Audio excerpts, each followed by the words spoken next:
God. Come on, church, lift up those hands. Hallelujah, as we declare.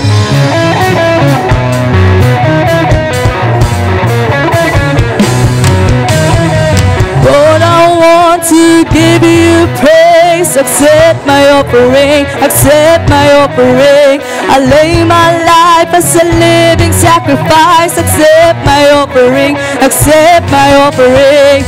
Lord, I want to give you praise. Accept my offering, accept my offering. I lay my life as a living sacrifice. Accept. Come on, church, lift up those hands. Lord, I want to give you praise. Accept my offering, accept my offering. I lay my life as a living sacrifice. Accept my offering, accept. And we will declare, I'm ready now. I'm ready now. I'm ready now. I'm ready now to lay it down now. All my sins and disgrace, lay it down now. Everything that holds me down, I want to give away. Lay it down now. 'Cause you're the only one I need to lay it down now. Come on, let's sing one more time. Lay it down now. All my sins and disgrace, lay it down now. Everything that holds me down, I want to give away. Lay it down now. 'Cause you're the only one I need to lay it down now. I wanna lay it down. Oh God, lay it down now. Lay it down now. Lay it down now. Lay it down now. Lay it down now. Lay it down now. Lay it down now. Hallelujah. Come on, let's clap our hands to our living God. Hallelujah. Come on, let's continue to praise our God tonight. Hallelujah. And we will declare His anointing in this place.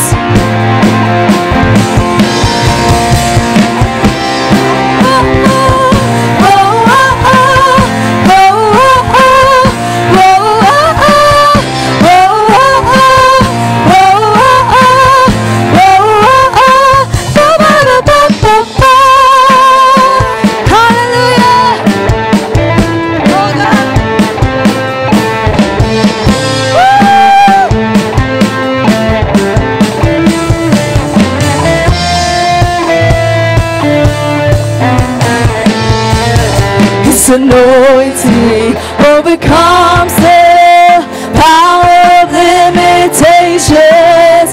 His goodness overflows through all the generations. His favor gives comfort to my soul. So I give my all. I'm counting the days that you've been faithful. Gotta give my praise to you.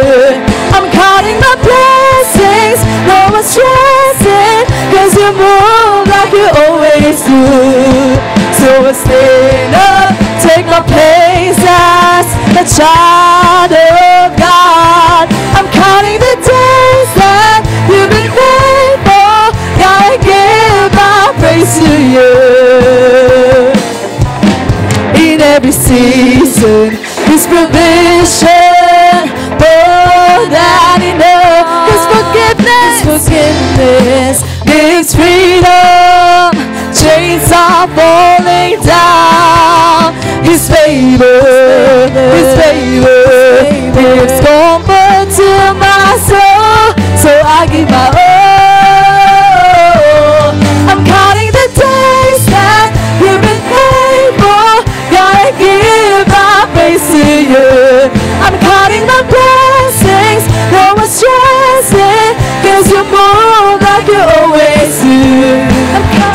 sinner, take my place as child of God. I'm counting the days that you've been faithful. Gotta give my praise to you.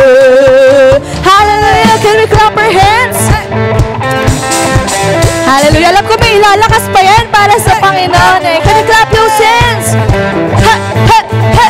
As we declare His goodness in this place, I give my praise.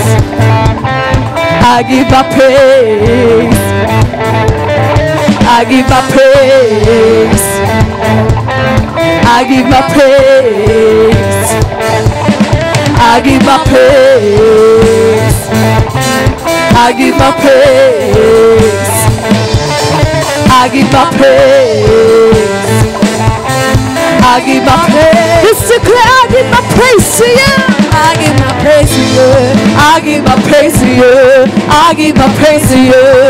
I give my praise to you. I give my praise to you. I give my praise to you. I give my praise to you. I give my praise to you. His favor, His favor gives comfort to my soul. So I give my I'm counting the days that you've been faithful. Come on, lift those hands to our God. I'm counting the blessings, no one's stressing, 'cause you move like a one more time, can you jump for the Lord? Gotta give my praise to you. I'm counting my blessings, no more stressing, 'cause you move like you always do. So I say, take my place as a child of God. I'm counting the days that you've been faithful. Gotta give my praise to you. Gotta give my praise to you. Gotta give my praise to you. Gotta give my praise to you. Gotta give my praise to you. Hallelujah.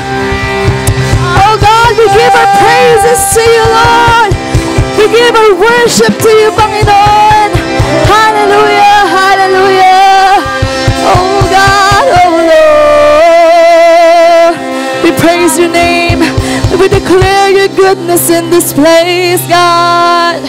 Hallelujah. Hallelujah. Salamat, Panginoon, sa presensya mo. Salamat sa pangalan mo, Panginoon, na aming nalalapitan. Hallelujah.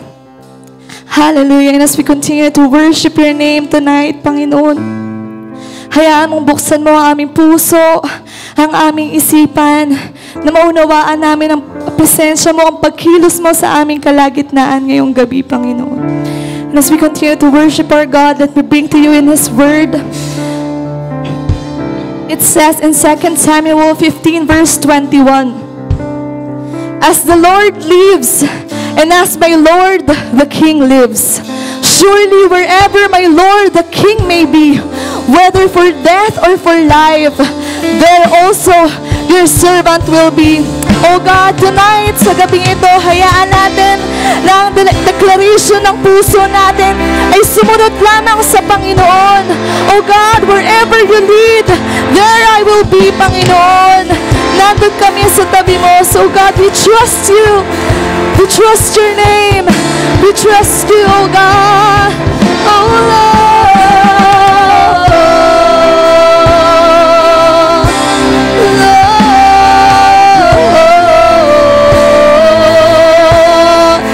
Trust your name, oh God.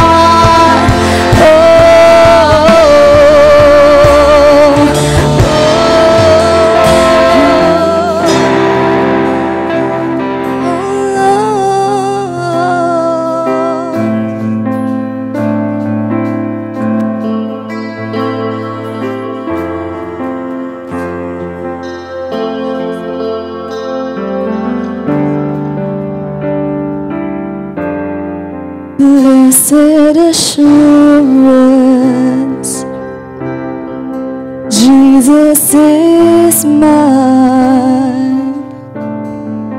He's been my fourth man in the fire, time after time. Born of His Spirit, washed in His blood, and what He did for me on Calvary is more than enough. So I trust in God, my Savior, the one who will never fail. He will never fail. I trust in God, my Savior, the one who will never fail. He will never fail. Perfect submission, all is at rest. I know the author of tomorrow has ordered my steps. So this is my story, and this is my song. I'm praising my risen King and Savior all the day long.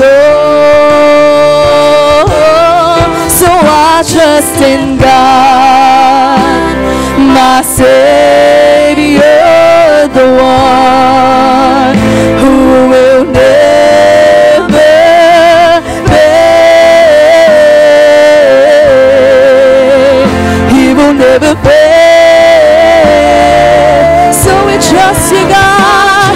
I trust you, Lord, my Savior, the one who will never fail. He will never fail.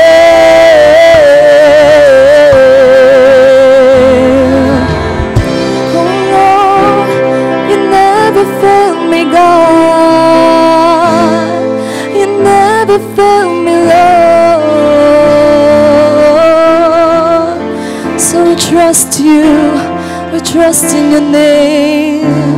Oh, I sought the Lord and He heard and He answered. I sought the Lord and He heard and He answered. I sought the Lord and He heard and He answered. That's why I trust Him. That's why I trust Him. I sought the Lord and He heard and He answered. I sought the Lord and He heard and He answered. I sought the Lord and He heard and He answered. That's why I trust Him. That's why I trust Him. I sought the Lord and He heard and He answered. I sought the Lord and He heard and He answered. I sought the Lord and He heard and He answered. That's why I trust Him. That's why I trust Him. I sought the Lord and He heard and He answered. I sought the Lord and He heard and He answered. I sought the Lord and He heard and He answered. That's why I trust Him. That's why I trust in God, my Savior, the one who will never fail.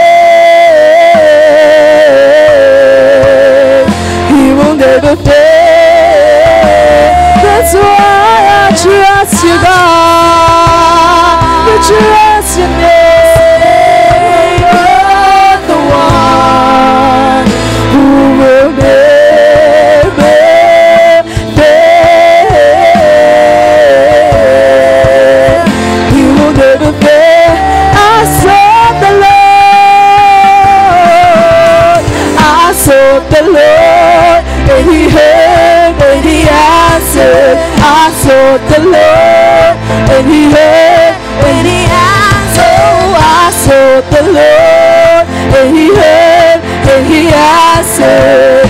That's why I trust Him. That's why I trust Him. I sought the Lord, and He heard, and He answered. I sought the Lord, and He heard, and He answered. I sought the Lord, and He heard, and He answered. That's why I trust Him. That's why I trust in God, my Savior, the one who will never fail. He will never fail. That's why I trust you, Lord.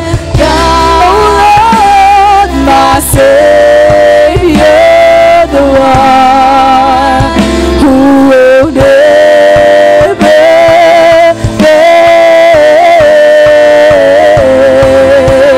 He will never fail.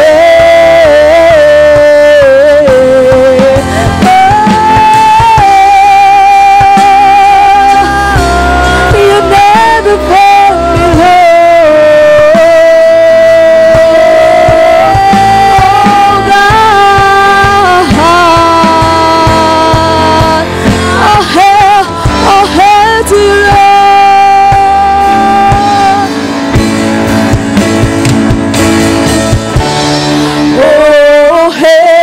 King Jesus. Oh, hail the Lord of heaven and earth. Oh, hail King Jesus. Oh, hail the Savior of the world. Oh, hail King Jesus. Oh, hail to your name, Lord. We lift you high, oh Lord. Oh, hail King Jesus. Oh, hail the Savior of the world.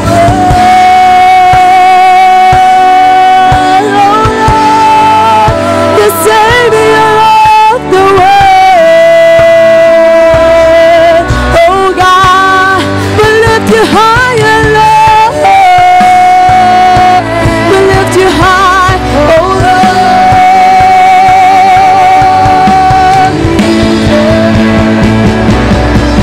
Oh God, we declare. So let every knee come bow before the King of Kings. Let every tongue confess that He is Lord. Lift up your shout. Let's join with all of heaven singing holy.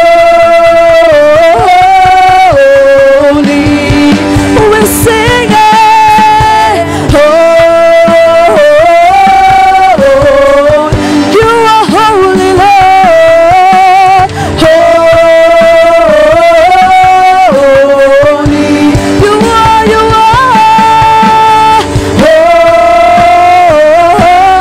holy.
praise your name. We lift you higher in this place. Oh God.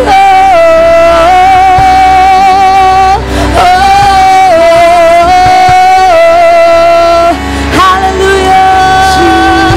Jesus, Jesus, you are Yahweh. Oh Lord. Hallelujah. Oh Lord. Hallelujah. Hallelujah. Hallelujah, Lord God. We declare your goodness in this place. Oh Lord, as we listen to your word, let our hearts and our minds be open, Panginoon. Ipaunawa mo sa amin ang iyong salita nang sa gayon ay maunawaan namin fully, Lord God, kung ano yung gusto mong maunawaan namin sa gabing ito, Panginoon. Touch our hearts and our minds, oh God, and let us feel your presence in this place. Ang pagbuhos ng gloria mo sa aming kalagitnaan, ang pagbuhos ng breakthrough, ng miracles, Panginoon, sa aming kalagitnaan ay makita namin, Panginoon. Samahan mo kami. Hallelujah! Hallelujah! With all our lives, we will declare your goodness and your faithfulness in our lives. Salamat, Panginoon. Ito po ang aming pinakamataas na papuri, pinakamataas na pagsamba sa nag-iisang Diyos na buhay. Ang lahat ay sumigaw ng malakas namin. Hallelujah, hallelujah. Before po natin makita ang production ngayong gabi, we first do the Eucharist. So kung kayo po ay nakahanda na, nabigyan na po ba ang lahat ng bread and juice? Meron na po ba? So habang binibigayan sa inyo, let me first read the Word of God according to 1 Corinthians chapter 11. I'm reading from the Magandang Balita Biblia. Makinig po tayong sa salita ng Panginoon sapagkat ito po ay may kalaki pong babala para sa atin.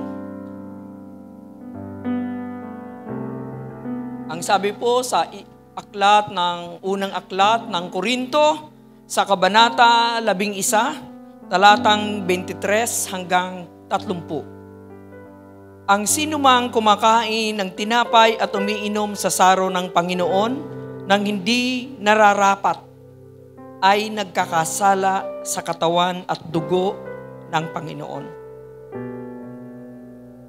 Kaya dapat siyasatin ng tao ang kanyang sarili bago kumain ng tinapay at uminom sa saro. Sapagkat ang sinumang kumakain at umiinom ng hindi pinahahalagahan ng katawan ng Panginoon ay kumakain at umiinom ng hatol sa kanyang sarili. So ito po pala ay hindi isang simpleng gawain lang. Ito po ay isang banal na gawain na kailangan tanggapin natin na may kasamang pananampalataya. At ito po ay mangyari lamang kung tayo po ay karapat-dapat na tumanggap at makiisa sa gawaing ito. Mayroon po ba ditong first time lang magtitake ng Eucharist? Or is this your first time? First time niyo po ba ito? Mayroon po, hallelujah.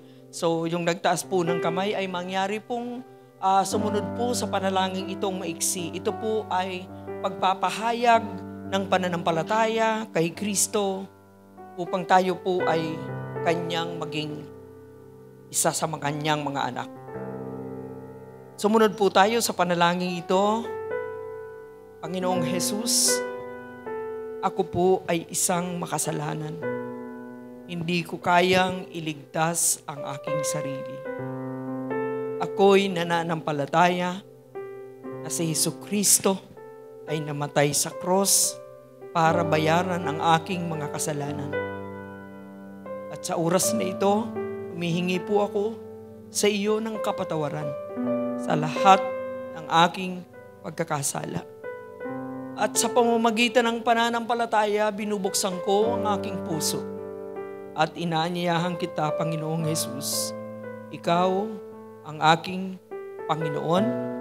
Ikaw ang aking tagapagligtas. At sa oras na ito, ipinagkakatiwala ko sa iyo ang buong buhay ko. Maging ang kinabukasan ko.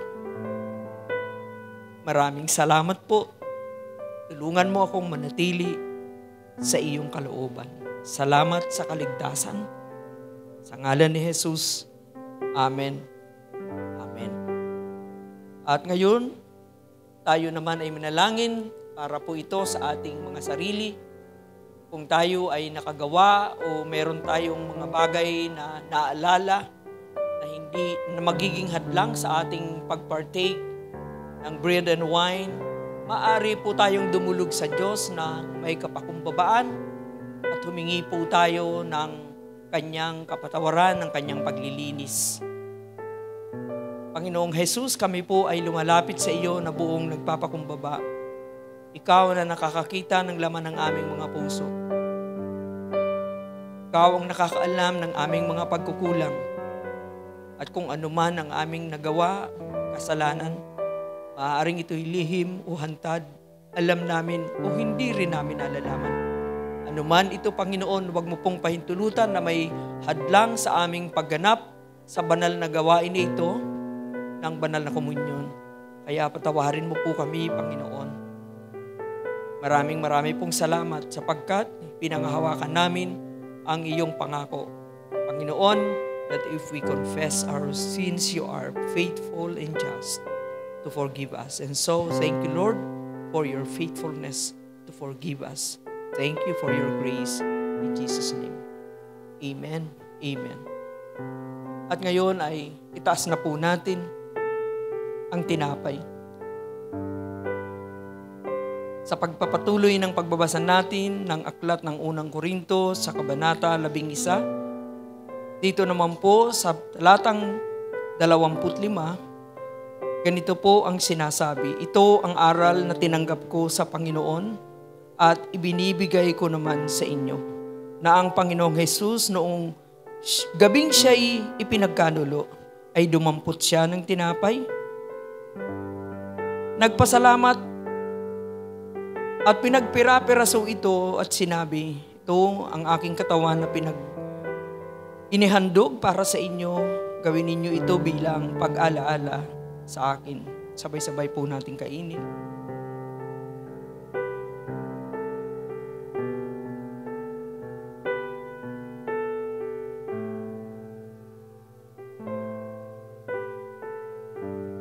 At ngayon ay itaas po natin ang saro.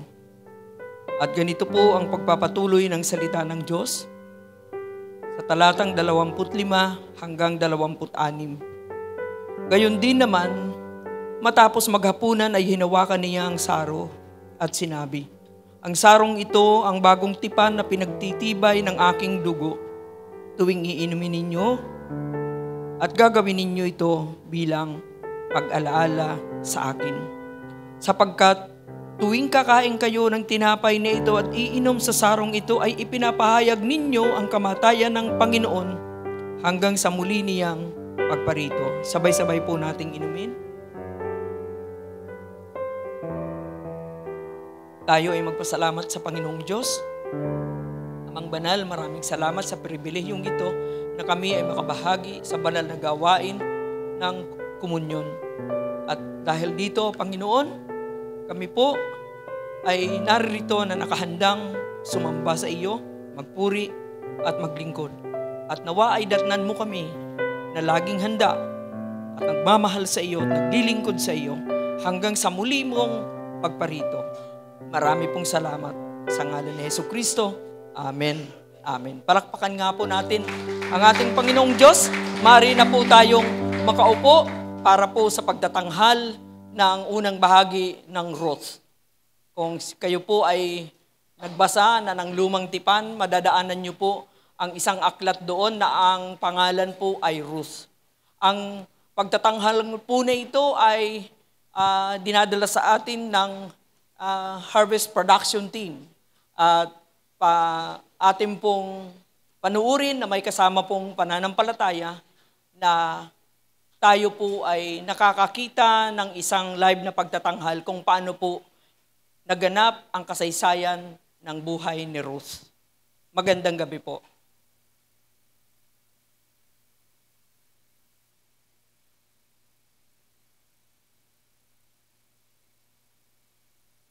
Panahon na paulit-ulit na siklo ng kasalanan, pang-aapi, pagsisisi, at pagpapalaya. Panahong wala pang hari at ginagawa ng bawat isa ang lahat na sa kanilang mga matay tama. Ito ang panahon na ang Israel ay pinamumunuan pa ng mga hukom. At dito, nagkaroon ng isang malawak na taggutom. Sa Bethlehem, isang bayang balintuna ang pangalang nangangahulugang bahay ng tinapay. Sina Elimelech at Naomi ay nagpasyang lisanin ang kanilang tahanan at magtungo sa Moab. Komplikado man ang kanilang relasyon at kasaysayan, ang mag-asawang Israelita, kasama ang kanilang mga anak na sila Malon at Kilian, ay pansamantalang munang naghanap ng bagong buhay rito. Ngunit, sa gitna ng mga pagsubok na ito, isang di inaasahang pangyayari ang wawasak pa sa puso ng isang asawa, ng isang ina. Dito sa Moab, pumanaw si Elimelech at naiwang biyuda si Naomi. Gayunpaman, nagpatuloy ang buhay, lalo na sa dalawa nilang anak na nakapag-asawa ng mga Moabita, sina Orpah at Ruth. Subalit, pagkalipas ng 10 taon, ang ilaw ng tahanan ay muling nagdilim. Namayapa rin sina Malon at Kilian. Si Naomi, muling naulila ngayon sa kanyang mga anak. At habang ang pag-asa ay tila nalulumbay, isang balita ang nagbalik ng liwanag ni Naomi. Ang kanyang bayan ay pinagkalooban ng Diyos ng masaganang ani. Isip-isip niya, oras na para bumalik ako. Kaya baon ng alaala ng yumaong pamilya, humanda siyang maglakbay pabalik sa kanyang bayang tinubuan, kasama ang mga manugang na naging bagong pamilya sa kanya.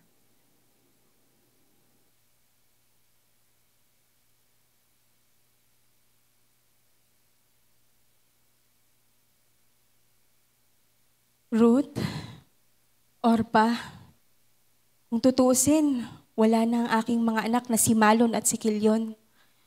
Wala nang rason pa para sumama kayo sa akin. Tingin ko'y nararapat at mas nakakabuti sa inyo na bumalik na kayo sa inyong dating tahanan at manirahan kasama ng inyong mga ina. Naway kung gaano kayo naging kabuti sa aking mga yumaong anak at sa akin, ay maging ganun din kabuti sa inyo si Yahweh. Naway loobin niyang makapag-asawa kayong muli at makahanap ng pahinga sa panibago niyong pamilya. Umalis na kayo.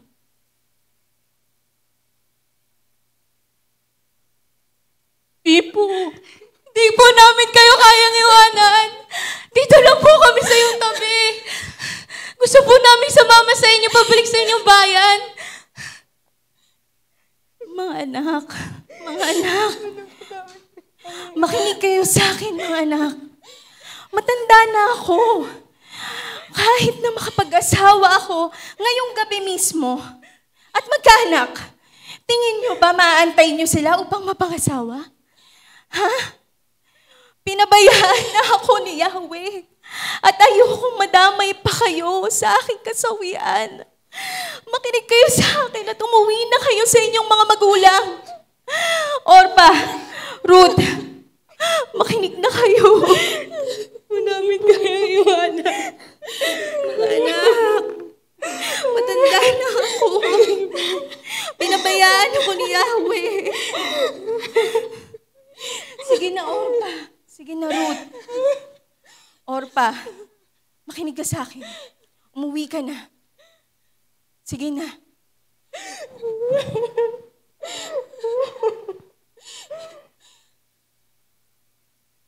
Ruth.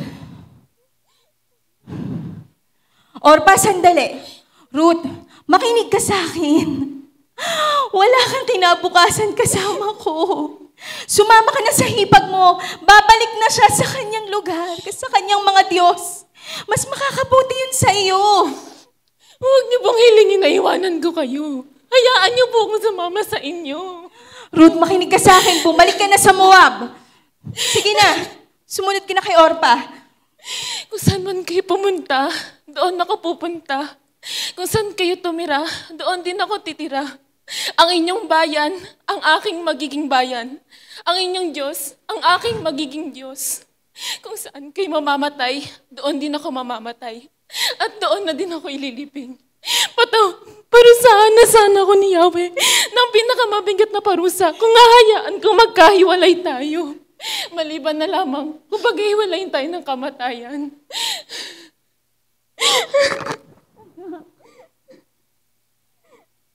Sige anak, kung yan talaga ang nais mo, halika na, bumalik na tayo sa paglalakbay patungong Bethlehem.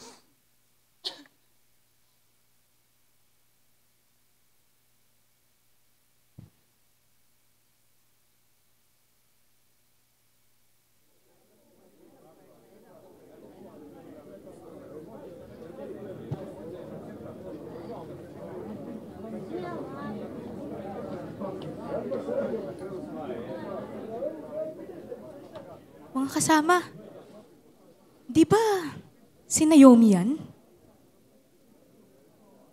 Huwag na ninyo akong tawaging Naomi. Tawagin niyo akong Mara, sapagkat pinabayaan na ako ng makapangyarihang Diyos. Nung umalis kami ni Elimelech dito, napakasagana ng buhay namin. Pero ngayon, ibinalik niya ako na walang anumang dala.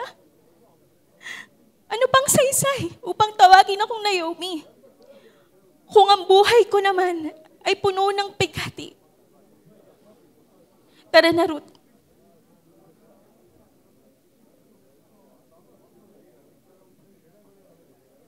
Mula sa lugar ng dalamhati, nagbalik si Naomi sa pinagmulang bayan kasama si Ruth, ang manugang niyang Moabita. Nang dumating sila sa Bethlehem, ay simula na ng anihan ng sebada.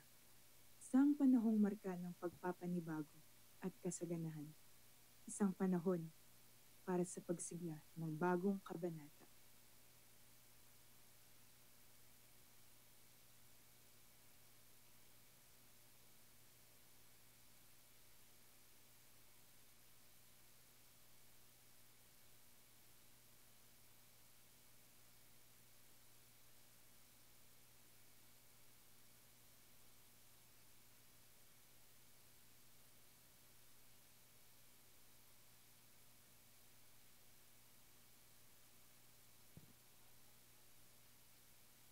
Nakaka-stress. Ngunit para sa inyo ay hahawak po ako ng microphone. Well, nandun na po sa drama ang buong istorya, kaya hindi na po ako masyadong mag-elaborate pa, didiretso na po ako. Ang titulo po ng play nila ay No Return. Yan po ang binigay nila sa aking titulo. Kaya sinagot ko kaagad, babalik ka rin. Kasi ang pamagat po nila ay, hindi ka na babalik. Kaya sabi ko, hindi, babalik ka rin.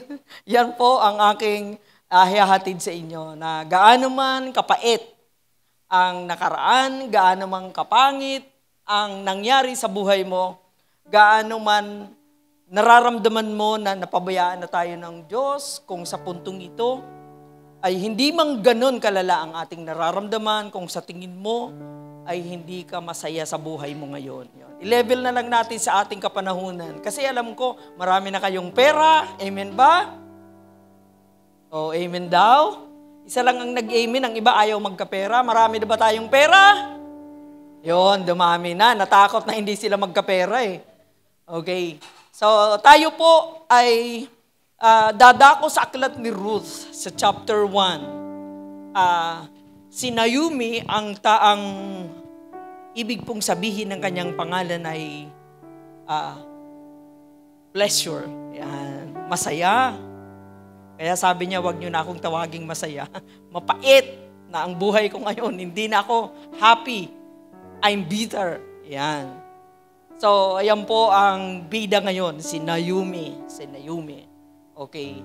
So, buksan po natin ang banal na kasulatan. Okay. Patatayuin ko kayo kasi baka may stroke. Yan. Okay. Tumayo tayo at basahin natin ang kasaysayan na ito sa chapter 1. Ganito po ako magpabasa ng word, ang iksi. Pero ang haba ng sermon. Okay. In the days when the judges ruled, there was a famine in the land. So a man from Bethlehem in Judah, together with his wife and 2 sons, went to live for a while in the country of Moab. The man's name was Elimelech, and his wife's name was Naomi. And the names of his 2 sons were Mahlon and Chilion. They were Ephrathites from Bethlehem, Judah. And they went to Moab and lived there. Pagpalain ng Diyos ang kanyang salita at maging buhay ito at maging challenge sa atin ngayong gabi. Maraming salamat, Banal na Espiritu. Alam ko na kapag ang iyong presensya ay narito, ang lahat ay buhay. Ang lahat ay nagbibigay ng buhay sa ngalan ni Jesus. Amen. Makakaupo na po tayo. And here we are.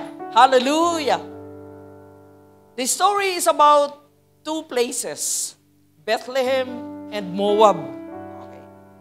So, si Elimelech ay isang di pamilyadong tatay. May anak na 2, si Mahlon at si Chilion. At ang kanyang asawa ay si Naomi, nang ibig sabihin ay pleasant.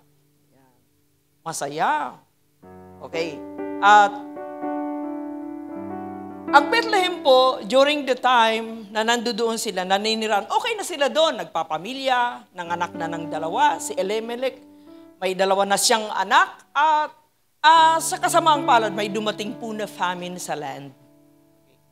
At dahil sa may famine, ang ibig po sabihin, nagkaroon ng drought, ng tagutom. Siyempre, nahirapan na si Elimelech.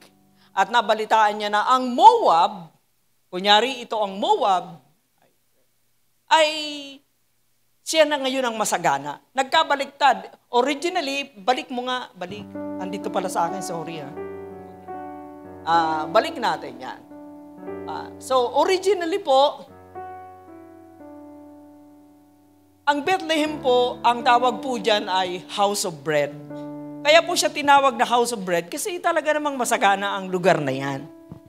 At dahil po mayroong nangyari na malalaman natin ng konti pa mamaya, huwag kayong aalis, huwag kayong aantukin. Bakit po kaya nagkaroon ng famine sa Bethlehem? Yung house of bread ay naging house of famine. Naging house of emptiness. So, ang dating bahay ng tinapay, ay naging bahay ng kagutuman. So, bakit po kaya? Ito po yung epekto. Bago ko sagutin ang tanong ko kaninang bakit kaya ay isi-share ko muna sa inyo kung ano ang response natin naturally.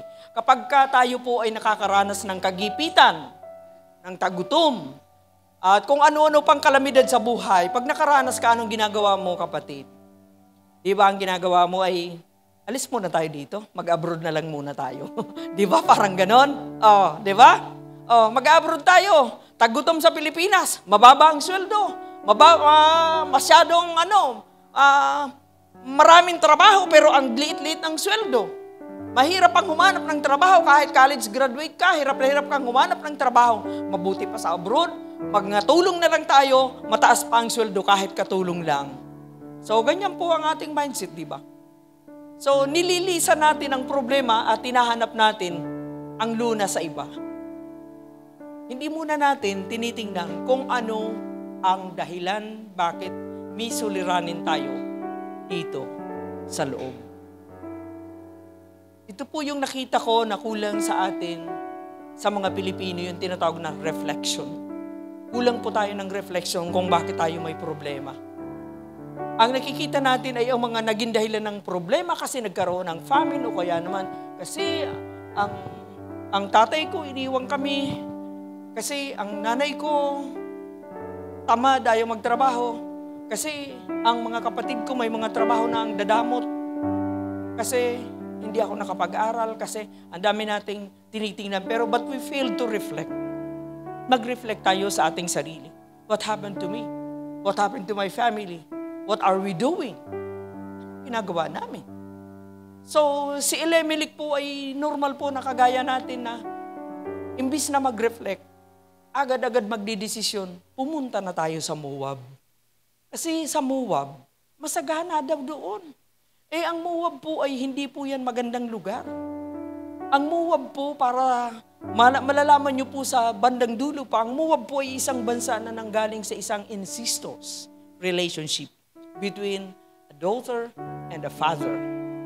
Nagkaanak po sila ng dalawa, ang pangalan ay si Moab at si Ammon.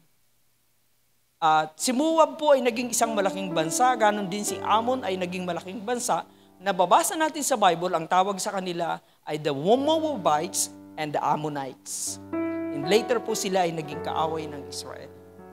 But then, this nation, evil as they are, is also blessed by God. Sabi ng Panginoon, pinapaulan daw niya ang ulan sa makasalanan at sa masama. Kaya kahit saan ka nakatira, may uulan, may araw, may blessing. Kasi lahat ng tao ay minamahal ng Diyos. Ngunit, may panahon kasi na tatawagin sila ng Panginoon. At maging tayo, minsan nakakaranas tayo ng famine, kagaya ng nangyari kay Elimelech. Kasi may sinasabi sa atin ng Panginoon. Lalo kung tayo ay nakakakilala na sa Diyos, mas madalas po tayong kinakausap ng Panginoon sa lahat ng sitwasyon na nangyayari sa buhay natin. Tandaan natin, walang aksidente sa lahat ng nagaganap sa buhay natin.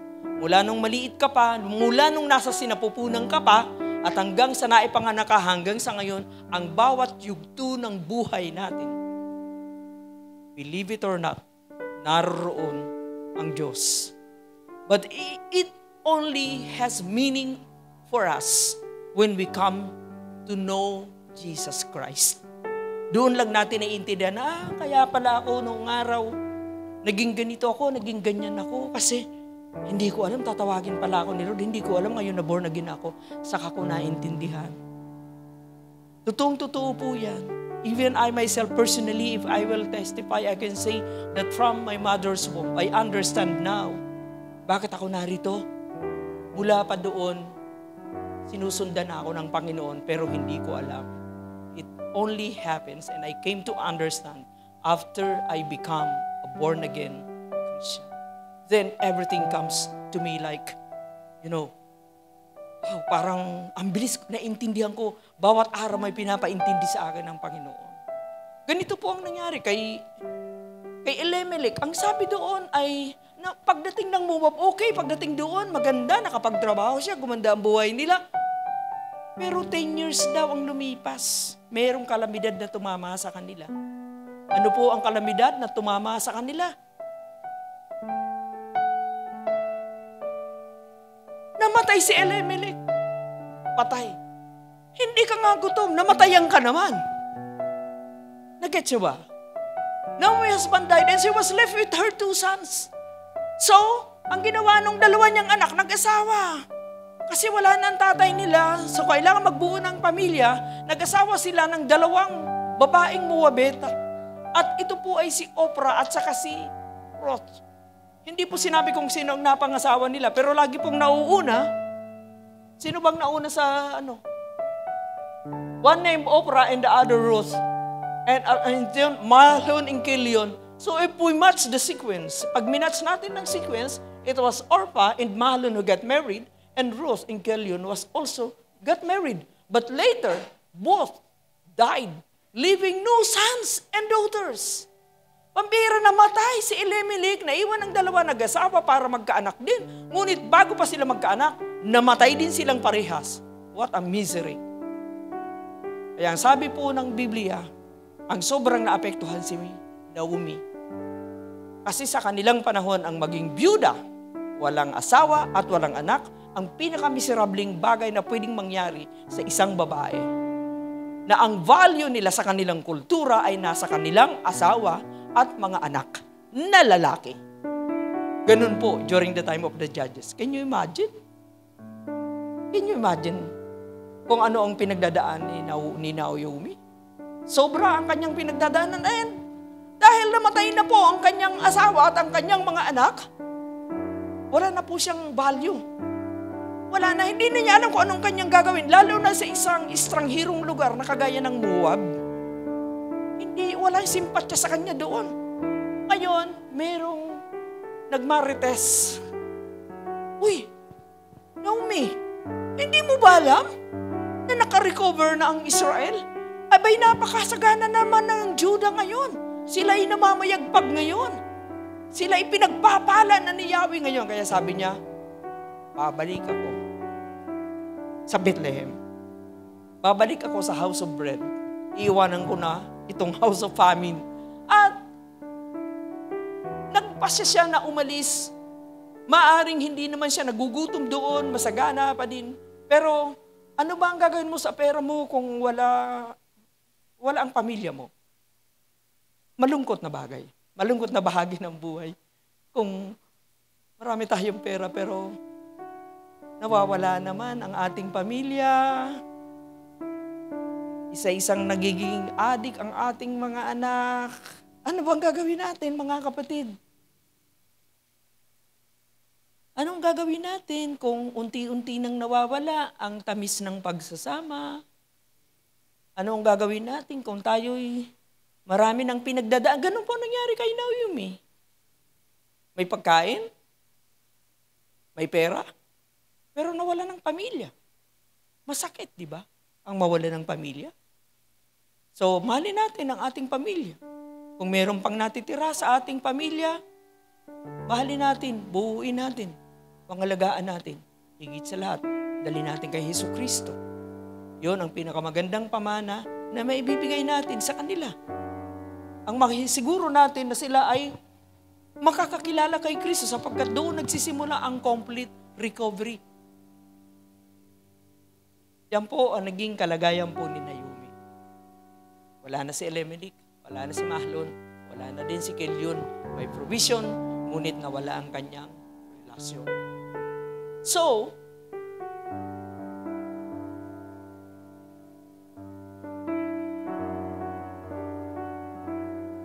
yun.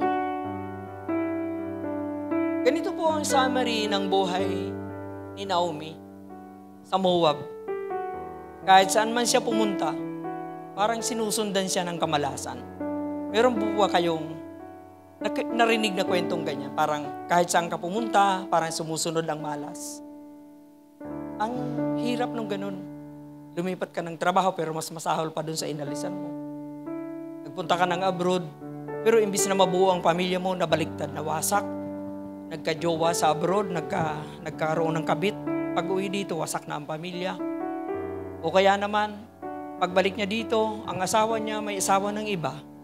Napakasakit, mga kapatid. Di ba? Parang, ano na to, sa kahit saan tayo pumunta, sinusundan tayo. Alam niyo ba kung ano talaga ang cause ng mga problema natin? Yun ang sinasabi ko kanina na there should be a reflection of what is happening to us now. Bakit nangyayari sa atin? There must be something.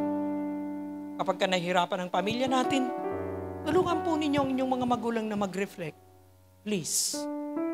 Mama, bakit nangyari to sa atin? Kalooban ba ng Diyos na hindi ka makapag-aral? Kalooban ba ng Diyos na hindi ka magka-jowa? Kalooban ba ng Diyos na hindi ka magkatrabaho? Kalooban ba ng Diyos na hindi ka yumaman? Kalooban ba na? Itanong natin sa Lord. Let us reflect. And Lord, if it is your will for all these good things to be flowing to me, then why is it not flowing to me? Bakit hindi dumadaloy sa akin? Bakit hindi nakakarating sa akin? Lord, gusto ko ng promotion. Lord, I know I wanted to do many things for you, but hindi ko po magawa. Kasi may ganitong hadlang. May ganitong. Let us reflect on why. Why? Why?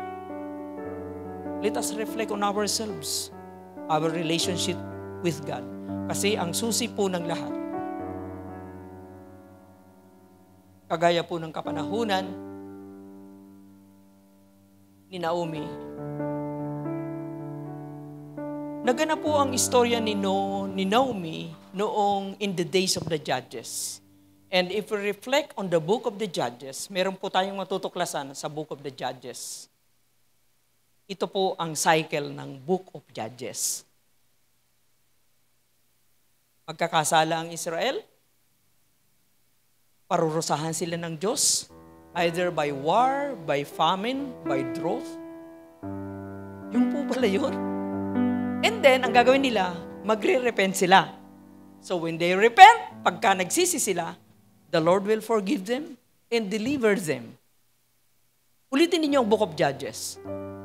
7 times na sinabi sa book ng Judges, again, the Israelites did evil in the eyes of God.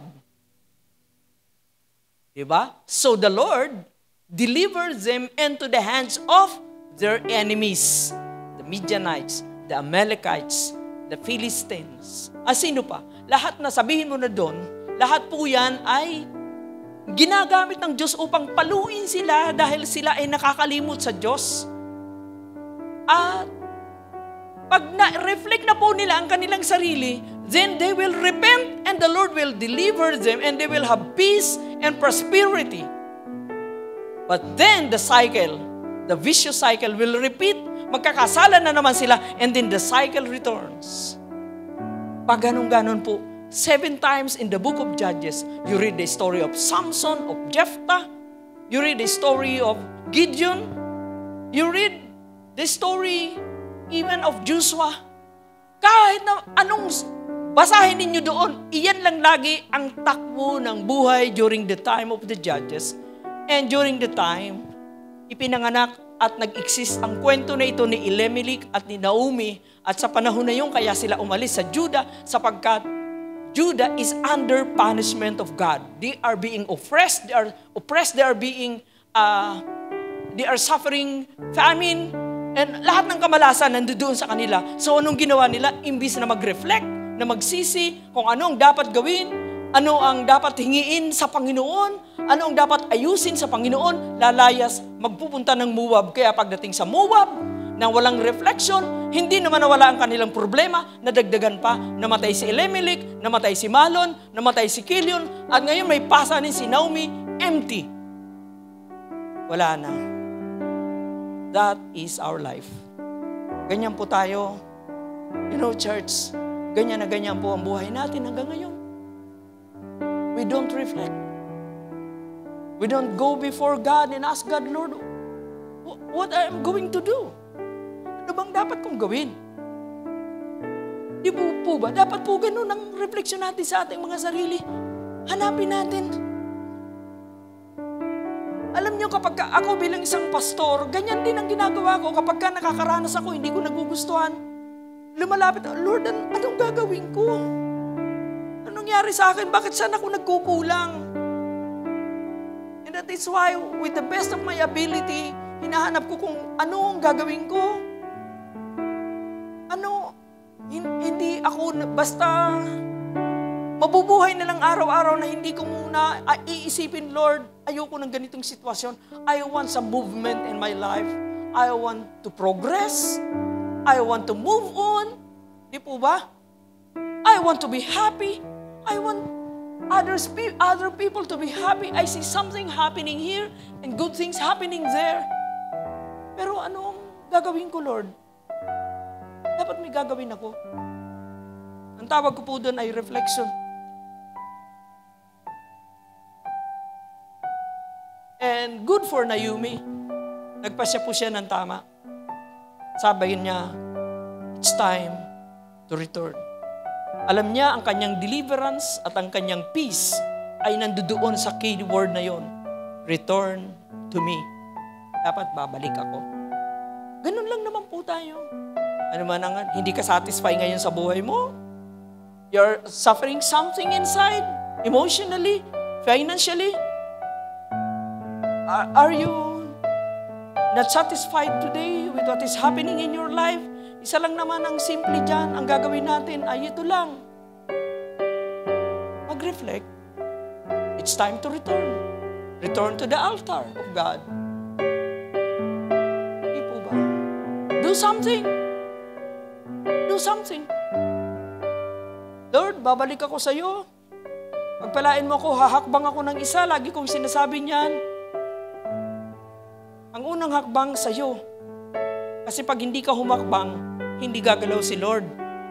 Kasi kapag tayo po ay humakbang ng isa, ang ibig sabihin, binibigyan natin si Lord ng permiso. yung po ay, ang tawag po dyan ay walk of faith. So when we move forward, kasi nangyari sa atin kaya hindi gumagalaw ang buhay natin kasi hindi naman tayo gumagalaw. So we have to step forward, one step at a time. And then the next step, the Lord will be in your step.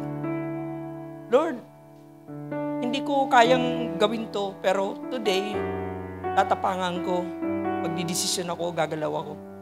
But please, be with me. And the next step, the Lord is with you. Ganun lang po yung kasimple. And so Naomi took the first step. Sabi niya, babalik na ako. And bakit na-extend ang istorya? Gusto ko nga tapusin na gusto ko mag-pray na tayo doon eh. Kasa mo may kwento pa eh. Nag-prepare na siya mag-return. Ito naman dalawang babaeng ito eh. Istorbo. Hindi kami papayag. Sasama kami sa iyo kahit saan ka. Sabi naman ni Naomi, hindi niyo ba ako nakikita ang kultura natin, ang value ng babae nasa kanilang mga asawa, sa kanilang tatay? Wala na si Elimelech. Wala na rin si Mahlon at si Kilion. Anong gagawin ko sa inyo? Mga byuda kayo. Pag isama ko kayo sa amin, mga Moabita yan. Makakapag-asawa ba yan doon sa Israel? Malamang hindi. Kaya sabi niya, huwag na kayong sumama sa akin. Bumalik kayo sa Moab. Ikaw Orpha, ikaw Ruth, mga bata pa kayo, magaganda kayo, mga sexy pa kayo, makakapag-asawa kayo uli. Pagsasama kayo sa akin, very uncertain ang future nyo. So sabi po nung dalawa, hindi po kami papayag. At si Orpha po ay nakumbinsin niya. Orpha, ano ka ba? Nasisiraan ka na ba ng ulo? Ang bata-bata mo pa.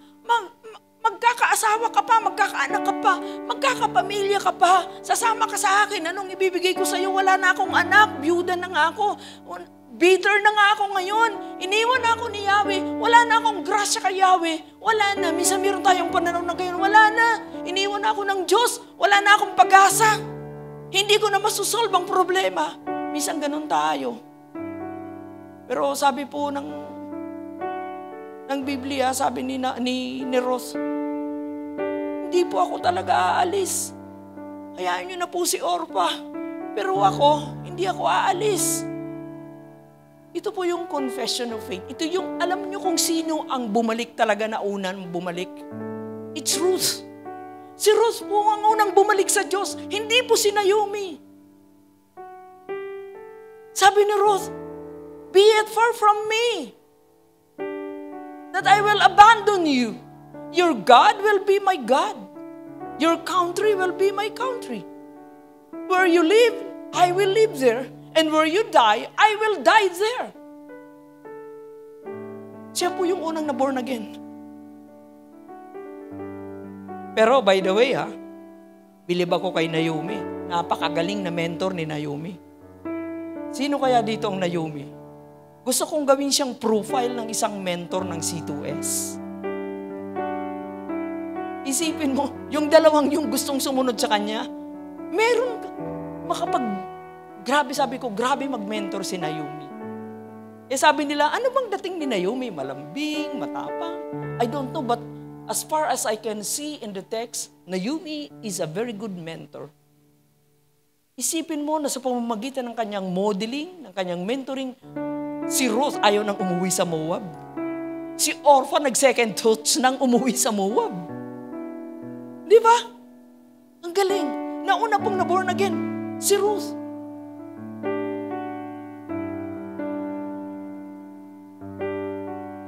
Sabi niya, ito na yung sinabi ko, nauna na po ako. Sabi niya, where you go, I will go. Where you stay, I will stay. Your people will be my people. And your God, my God, where you die, I will die. And there I will be buried. And may the Lord, sabi niya, may the Lord punish me. If ever be so severely. Grabe ano, severely. If even death separates you and me. Ito yung conversion na tunay. Na pag tinanong ka ni Lord, Franz, do you agapo me more than this? Naalala mo yung sermon na yon? Do you love me more than this? Tinanong si Ruth, sabi niya, yes, Lord, I love you more than my countrymen, more than my land, more than my religion. I give it all. I shall follow you. Ganun po ang dedication niya kay Yahweh. Ibang klase din ito si Ruth. And so, ang sabi po ng Bible, dahil nakita ni Ruth na determined siya, okay, sige. Feeling ko naman yun ang hinihintay ni Ruth ay ni Naomi. Nakita ni Naomi doon talaga, naging successful ang mentoring niya kay Ruth. Para maging ganito si Ruth, it must be, wow, so deep. Ang mga susunod na kasaysayan ay hindi ko na pwedeng ikwento dahil babalik naman kayo sa Sunday. At sana mag-aya pa kayo mga kapatid because the story will unfold so beautifully.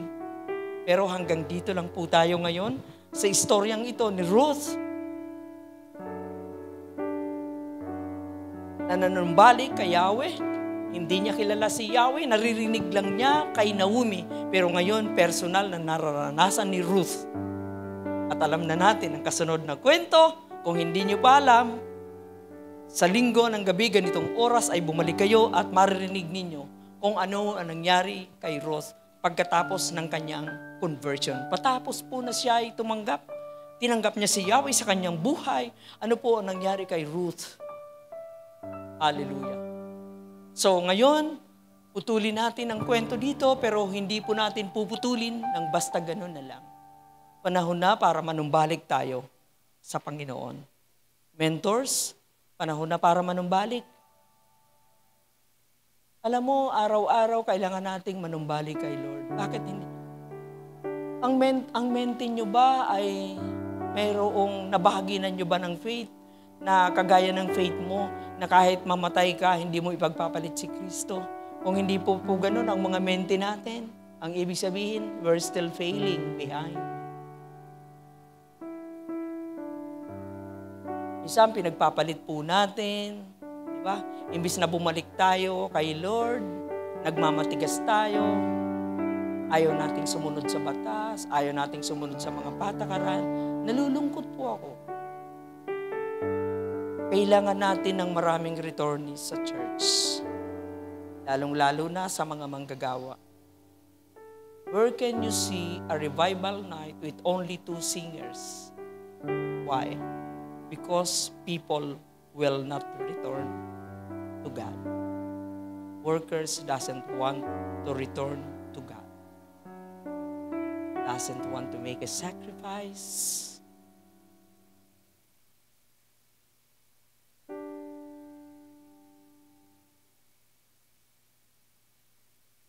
It's time for a new hope, mga kapatid.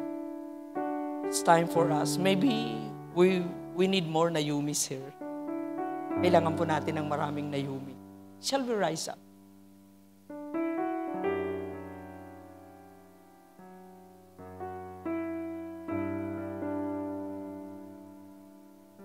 I'm thinking about Naomi, but in the latter part of the story, Naomi was doing fine.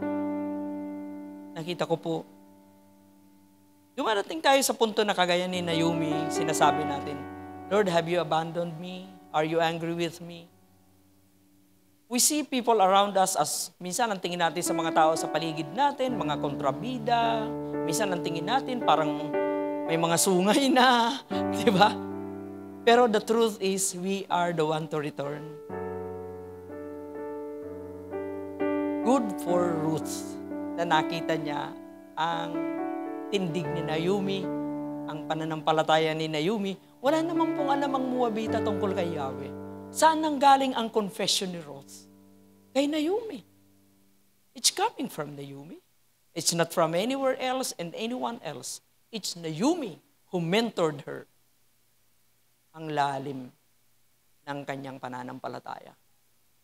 So, kapatid, saan tayo dapat, anong dapat na balikan natin?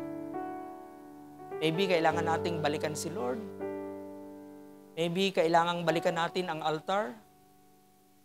Maybe kailangan nating magsuri sa ating mga sarili. Tayo ba ay kagaya ng panahon ng mga judges? Magkakasala, mapaparusahan. Akala natin ang nagkakasala, di napaparusahan. Napaparusahan po yun. Pag naparusahan, magsisisi, patatawarin, giginhawa, sasaya uli, magkakaroon uli ng passion.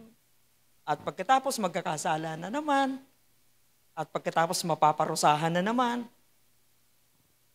gustong-gusto natin na DDA, napaparusahan.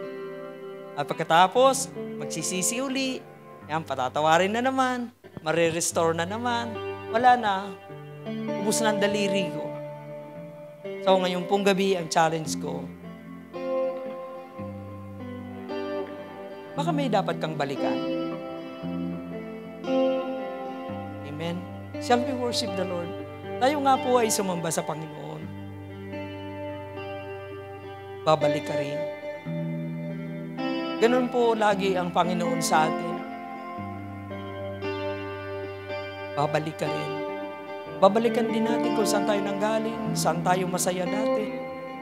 Gaano kasarap ang pakiramdam natin noong unang panahon na yon, na nakilala natin si Lord. Kailangan nating bumalik nung panahon na yon na ang pagsamba ay napakasarap para sa atin. Kailangan nating bumalik doon sa panahon na parang ang sarap mag-mentor, ang sarap maglingkod. Dahil pag hindi po tayo bumalik, kagaya ng naranasan ni Elimelech at ni Naomi, umikot-ikot lang ang buhay. Pwede pong hindi umikot-ikot lang ang buhay natin. Kailangan manindigan tayo. Nararamdaman pa lang natin na tila may hindi malusog sa faith natin, parang hindi tama sa isip natin, doon pa lang kapatid. Putulin na natin. Let us return. Hallelujah. Hallelujah. Hallelujah. Jesus. Panginoon, mangusap ka po sa aming mga puso. Hallelujah. Let us think of ourselves. Isipin po natin ang ating sarili. Let us not think of anyone else or other people. Isipin po natin ang sarili natin.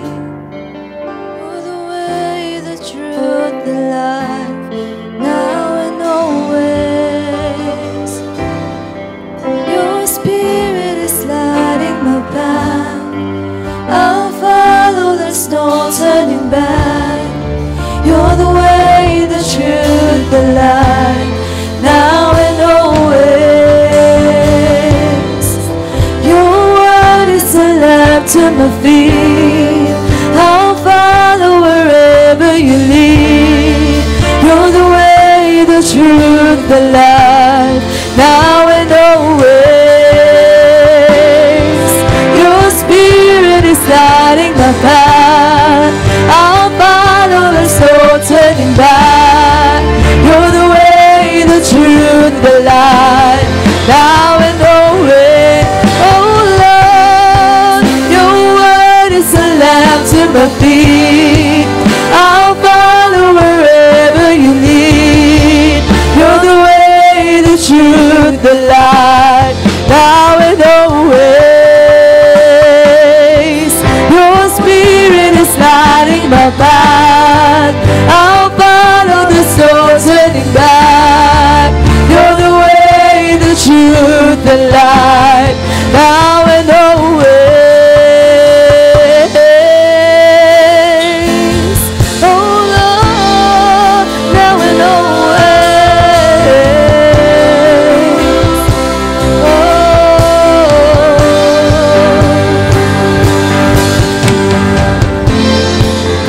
By day or far by night, either way you're by my side. Jehovah never fails. Jehovah never fails. Wilderness or promised land, either way I'm in your hand. Jehovah never fails. Jehovah never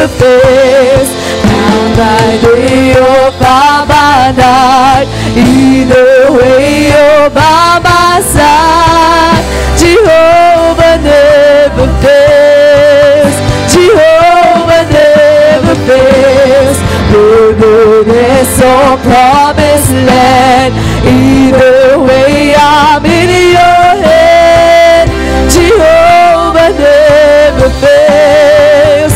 Jehovah never fails.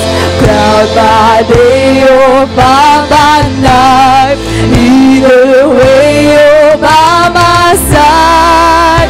Jehovah never fails. Jehovah never fails. Wilderness or promised land, either way, I'm in your hands. Jehovah never fails. Jehovah never fails. Jehovah never fails. He will not fail. But you have to return. If you're feeling today that siguro may dapat akong balikan, taas mo ang iyong kamay. You believe, Lord, kailangan po talaga akong may balikan. Nakikita po ng Lord ang mga puso natin. Wala naman tayong may tatago sa Kanya. We are naked before the very, in the presence of God. We are naked. Alam niya kung may dapat kang balikan.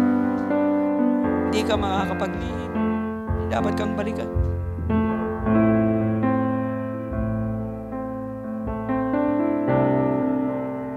It was very interesting. The truth was able to return. Minsan nauunahan pa tayo ng mga first-timer na bumalik kay Lord.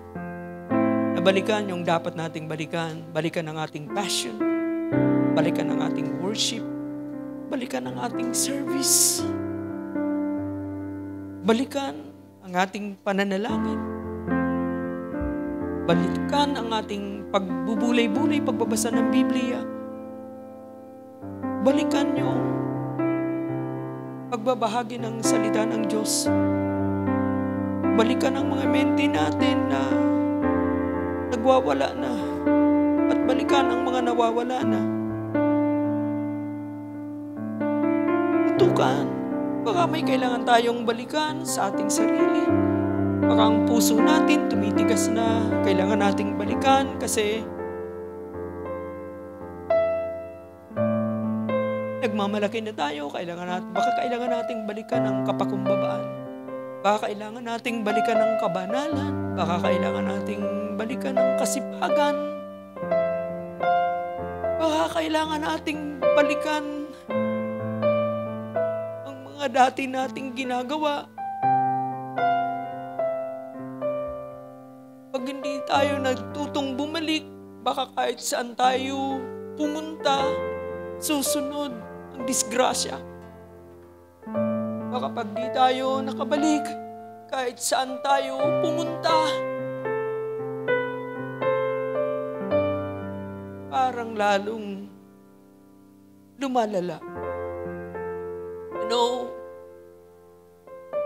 every day we have to return to the altar of the Lord. It's always good to go back to the altar of the Lord. Pag nararamdaman ko na mayroon akong kulang, saan? Hindi ko ma-explain. Minsan, Lord, sabihin mo sa akin. But there is always one thing na hindi po sumasala, mga kapatid, yung babalik ka sa altar ni Lord. Ang altar po ng Panginoon ay ang presensya. Kung saan mo matatagpuan ang presensya, kung ano ang pwede mong gawin na sa tingin mo tuwing gagawin mo ito, mababa ang presensya ng Diyos.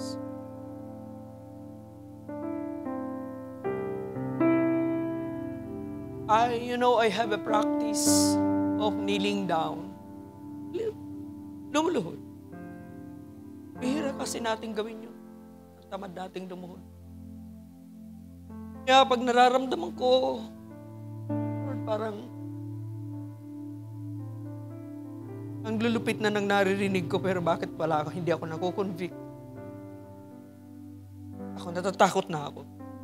So what I will do is that I will kneel down before the Lord and I will prostrate myself before the Lord and I even kiss the ground. Sabi kasi ng Lord, ang tuntungan daw niya ay ang lupa. Do you want to kiss the feet of God? You have to kneel down and kiss the ground. Sabi po ng Biblia, don't you know that the heaven is the throne of God and His footstool is the earth? Hindi na to sekreto lang. Sinasabi ko sa inyo, the best way. And that's why it has become my practice. Because, minsan di ko maintindihan ang maraming bagay na nangyayari. Minsan gusto ko talaga ng tapang. Minsan kulang ako sa tapang eh. Minsan natatakot tayo mag-share ng word, di ba? Natatakot tayong magpatanggap. Mabilis tayong magbigay ng tracts, pero hindi tayo nagpapatanggap. Hindi tayo nakikipag-usap. At binabahagi natin ang pwedeng magawa ng Diyos sa buhay ng mga tao. Sana ang mga mentees natin, kung saan-saan na sila naroroon.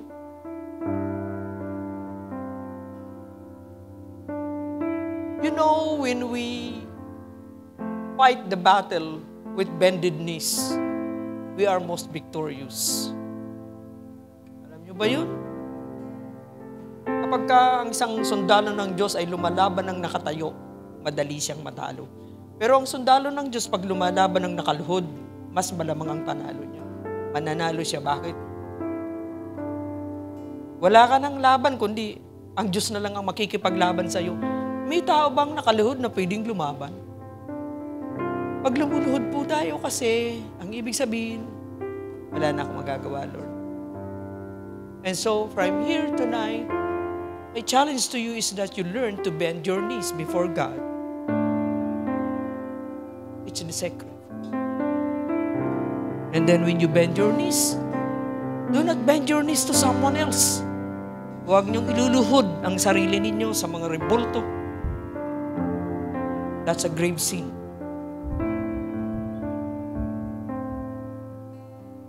Alam niyo kung bakit ang mga nagpo-propose, isang tuhod lang ang tinitiklop. Kasi anytime pwede nilang bawiin yung kanilang pledge. At pangalawa, hindi nila pwedeng gawin ang dalawang bendedness because two bendedness is for Yahweh. It's not for a man, it's not for an image, it's not for anything, it is for God. And you know, I want to pray for you tonight. Can you raise your hands? Baka may babalikan ka. This is for you to return. Heavenly Father, in the name of Jesus, we are your children. And we come humbly to you, Lord, tonight.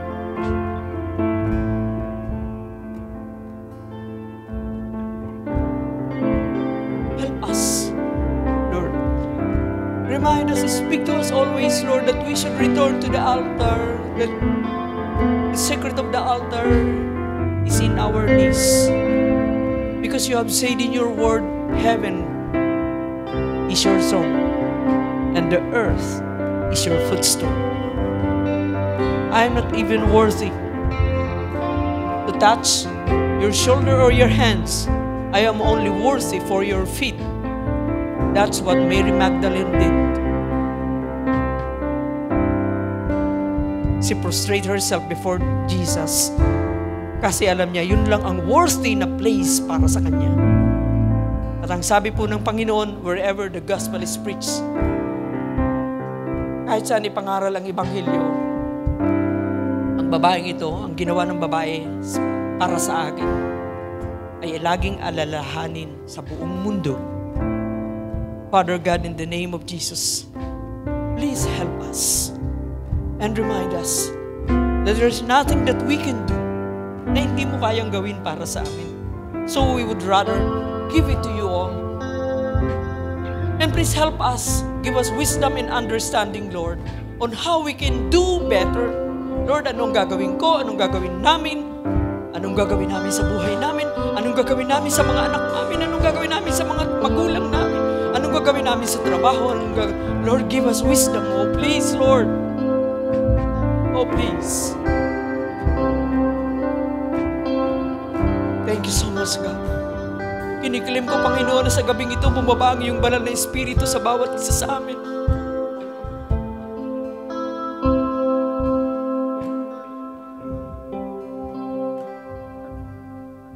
Oh, come, Holy Spirit. Saturate our lives. In the name of Jesus, we ask you, damdan mo kami ng iyong presensya, ang aming kaisipan, ang aming puso, ang aming kamay, ang aming katawan. Lord, I proclaim, I declare that this day you are healing people. Please heal people right now. Pagalingin mo ang iyong mga anak. Physical man ito, emotional man ito, intellectual man ito, financial man ito, Lord. We are just claiming your promise. There is no other way to be healed but to return to your presence. Just like Naomi.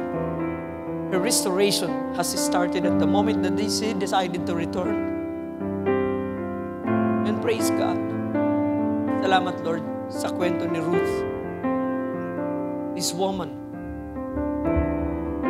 naunahan pa nila kami minsan, Lord. But today, Lord, mauuna kami. Because we are returning to you. Hallelujah. Shall we worship the Lord again? Just one song.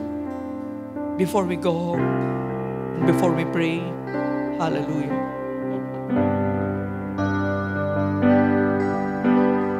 Hallelujah. Hallelujah. Oh, Jesus.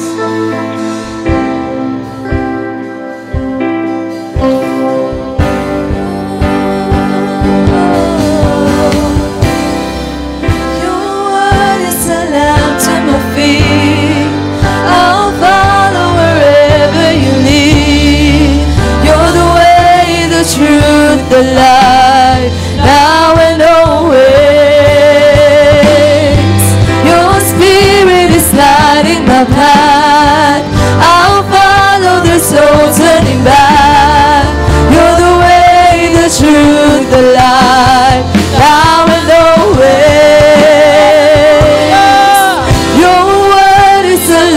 To my feet, I'll follow wherever you lead. You're the way, the truth, the light, now and always. Your spirit is lighting my path. I'll follow, there's no turning back. You're the way, the truth, the light, now and always.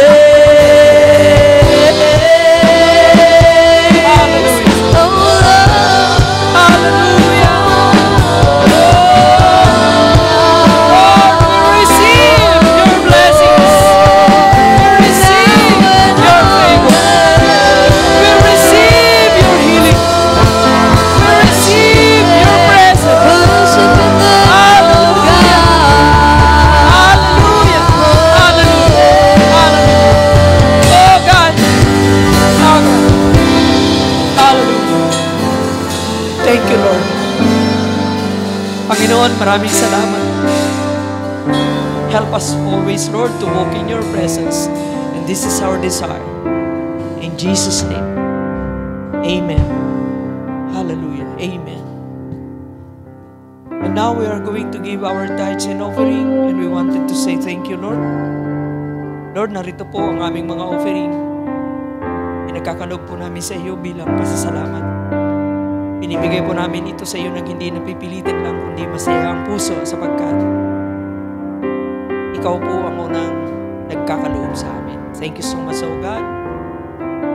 This is our tithes and offering. We know that you are the source of all these things, so we give it back to you with love in Jesus' name. Itaas po natin ang ating kamay sa kalangitan and let us receive the blessing of the Lord. The Lord bless you and keep you and make His face shine towards you. Hallelujah. Let His countenance shine upon you and give you peace. Hallelujah. Receive God's blessing. Receive His favor. Receive His anointing. Receive all the good things and perfect gift of the Father of lights. In the name of the Father and of the Son and the Holy Spirit. And everybody who are blessed say, Amen! Hallelujah! Hallelujah! Thank you, Lord. Pagpalayan po tayo ng Panginoon. Masayang linggo po. Have a peaceful sleep in the presence of God. Hallelujah. Amen. Amen.